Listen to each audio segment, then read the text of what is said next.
جی محمد شاہد بن وقار، آپ کا اگلا سوال کیا ہے؟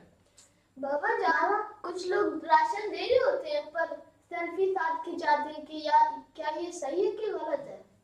یہ بھی بہت اچھا سوال ہے۔ دیکھو شاویز اور سیرت، دیکھیں اللہ تعالیٰ کی راہ میں جو کچھ پہ خرچ کیا جاتا ہے اس کا دار و مدار آپ کی انٹینشن پہ ہوتا ہے، آپ کی نیت پہ ہوتا ہے۔ اللہ تعالیٰ دل کے حالوں کو بہتر جانتا ہے۔ انسان کی نیت اگر پازیٹیو ہو، مثبت ہو تو اس کا ثواب ہے، لیکن اگر وہ محض دکھاوا ہو تو اس کا ثواب نہیں ہے، بلکہ اس کا کوئی اجر نہیں ہے، کیونکہ اللہ تعالیٰ کے پاس آپ کی نیت جاتی ہے، آپ کا اخلاص جاتا ہے۔ تو آئیے قرآن پاک کی ایسے ہی پوچھتے ہیں کہ وہ ہمیں ہدایت رہنمائی کرے اس بارے میں۔ تو اگر ہم پارہ نمبر 3 پہ جائیں اور سورہ بقرہ کی آیہ مبارکہ نمبر 260 میں پروردگار عالم ارشاد فرما رہے ہیں، اللہ تعالیٰ فرماتے ہیں کہ جو لوگ اللہ کے راستے میں اپنے مال کو خرچ کرتے ہیں، اس کی مثال ایسی ہے جیسے ایک دانہ 7 بالی اگائیں اور ہر بال میں 100 دانے ہوں۔ یعنی اگر آپ ایک نیکی کرتے ہیں تو پروردگار عالم آپ کو اس کا 700 گنا ثواب عطا کرتے ہیں۔ کتنا ثواب عطا کرتے ہیں؟ 700 گنا۔ اس کا مطلب یہ ہوا کہ اگر آپ نیت سے، جس میں دکھاوا نہیں ہے، سروے کھنچانے کا مقصد اگر یہ ہے کہ دوسرے لوگوں کو بھی ترغیب ہو کہ اللہ کی راہ میں خرچ کرو تو بہت اچھی بات ہے، لیکن اگر اس کا مطلب محض خود نمائی اور شہرت ہے تو اللہ تعالیٰ ان کے لیے کوئی ثواب نہیں رکھتا۔ اگر آگے اس کا ترجمہ پڑھیں تو اللہ تعالیٰ کا ارشاد باری تعالیٰ ہے کہ اور اللہ جس کے لیے چاہتا ہے ثواب میں کئی گنا اضافہ کر دیتا ہے۔ اللہ بہت وسعت والا اور بڑے علم والا ہے۔ اور جو لوگ اپنے مال اللہ کے راستے میں خرچ کرتے ہیں، پھر خرچ کرنے کے بعد نہ احسان جتلاتے ہیں نہ کوئی تکلیف پہنچاتے ہیں، وہ اپنے پروردگار کے پاس اپنا ثواب پائیں گے۔ یعنی اگر آپ نے کسی کے ساتھ نیکی کر تو اس کو بتانے کی ضرورت نہیں ہے میں نے بھائی تمہیں اتنے پیسے دیے، میں تمہیں اتنا راشن دیا، اس کو احسان جتلانا نہیں ہے۔ احسان کیونکہ آپ تو کچھ دے ہی نہیں، کون دے رہا ہے؟ اللہ۔ لیکن آپ کو اللہ نے وسیلہ بنا دیا، اللہ تعالیٰ نے آپ کے دل میں یہ نیکی ڈال دی کہ آپ نے یہ کرنا ہے۔ تو اگر آپ دکھاوے کے لیے اور احسان کے لیے کسی کو جتلائیں، بھائی میں نے آپ کو راشن دے دیا، اور پھر اس کی آپ عزت نفس کو مجروح کریں، تو اللہ ایسی چیز کا ثواب نہیں دیتا۔ اس لیے پروردگار عالم آگے چل کر مزید ارشاد فرماتے ہیں، اور پھر حج کرنے کے بعد نہ احسان جتلاتے ہیں نہ کوئی تکلیف پہنچاتے ہیں، وہ اپنے پروردگار کے پاس اپنا ثواب پائیں گے، نہ ان کو کوئی خوف لاحق ہوگا اور نہ کوئی کم پہنچے گا۔ آگے ترجمہ ہم مزید پڑھتے ہیں تو ارشاد باری تعالیٰ ہے، بلی بات کہہ دینا اور درگزر کرنا اس صدقے سے بہتر ہے جس کے بعد کوئی تکلیف پہنچائی جائے۔ سبحان اللہ۔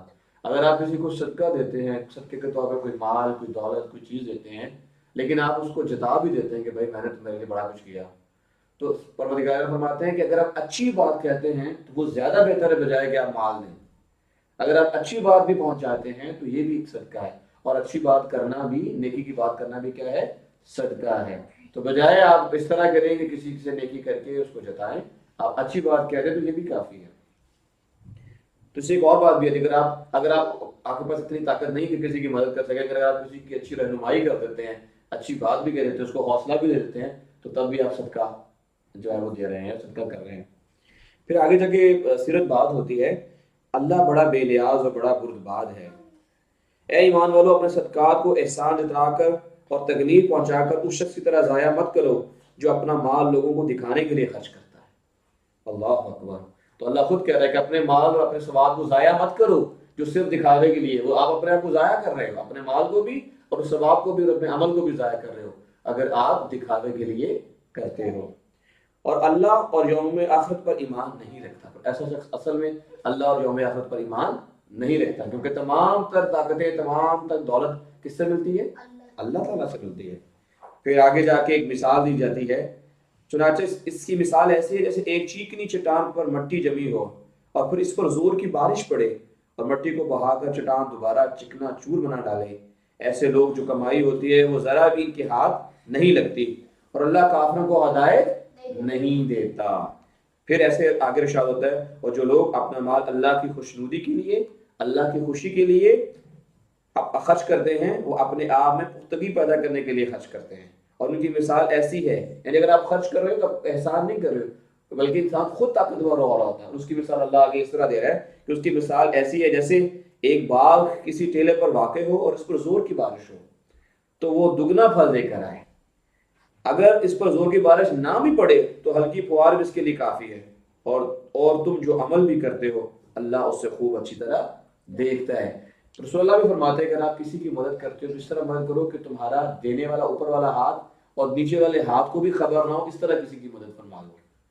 ائمہ مطہرین اصحاب رسول صلی اللہ علیہ وسلم کیا کیا کرتے تھے؟ کسی بھی مسکین کی مدد کرتے تو رات کے اندھیرے میں جا کے مدد کرتے تھے، کسی کو راشن پہنچاتے تھے تو رات کے اندھیرے میں، کسی کو خبر بھی نہیں ہوتی تھی کہ یہ خلیفہ المسلمین ہے یا کوئی عام انسان ان کی مدد کر کے چلا گیا ہے۔ تو آپ کا جو عمل ہے اس طرح ہو کہ کسی کی عزت نفس مجروح نہ ہو۔ اگر محض سیلفی بنا کر آپ کا مقصد یہ ہے کہ لوگوں کو ترغیب ہو کہ لوگ اور بھی اس میں حصہ ڈالیں تو یہ تو بہت اچھی بات ہے، لیکن اگر کسی کی عزت نفس مجروح ہو رہی ہے اور کسی کے گھر کی یا کسی کے انسان کی تصویر پبلش کر رہے ہیں تو اس کی تکلیف ہو تو یہ اچھی بات نہیں ہے۔ اور بہت اچھی مثال یہاں پہ بتائی کہ اگر آپ دکھاوے کے ساتھ کرتے ہو تو آپ کا عمل اس طرح چیکنی مٹی ہوتی ہے، جب بارش آتی ہے تو چکنی مٹی اس میں گھل کے چلی جاتی ہے تو ثواب بھی سارا گھل کے چلا جاتا ہے۔ لیکن اگر آپ چپ کر کے خاموشی کے ساتھ محض اللہ کی ذات اور آپ جانتے ہو کہ آپ اس کی مدد کر رہے ہو تو پھر آپ کا عمل اسی طرح سے جو اس پر مبارکہ بتایا گیا ہے کہ جس طرح کسی پھلدار پودے میں جب بارش پڑتی ہے تو کیا جاتا ہے؟ کھل جاتا ہے اور اس پہ زیادہ پھل لگتے ہیں، وہ اور پھلدار ہو جاتا ہے۔ تو ان دونوں آیات مبارکہ میں اللہ تعالیٰ دو چیزیں بتائیں، ایک تو آپ ثواب جب کرتے ہو سیرت تو 700 گنا ثواب ملتا ہے آپ کو جب خرچ کرتے ہو، اور جب آپ جتلاتے نہیں ہو اور پھر آپ کسی کو مدد کرتے ہو تو پھر آپ مزید پھلدار ہو جاتے ہو، اللہ آپ کو اور رحمتیں اور نعمتیں نوازتا ہے، کیونکہ اللہ کی راہ میں خرچ کرنے سے مال بڑھتا ہے، کم نہیں ہوتا۔ آج کے اسی گفتگو کے ساتھ اپنا اہتمام کرتے ہیں اور دعا کرتے ہیں کہ اللہ تعالیٰ آپ کو، مجھے اور تمام دیکھنے والوں کو اپنے رحمتوں سے نوازے اور رمضان مبارک کے صدقے میں ہمیں کورونا جیسی بیماری سے میرا مالک و خالق جو ہے وہ نجات عطا فرمائے۔ اللہم صلی علی محمد و آل محمد، ربنا آتنا فی الدنیا حسنۃ وفی الآخرۃ حسنۃ وقنا عذاب النار وقنا عذاب القبر وقنا عذاب الحشر وقنا عذاب المیزان، لا الہ الا انت سبحانک انی کنت من الظالمین۔ السلام علیکم ورحمۃ اللہ وبرکاتہ۔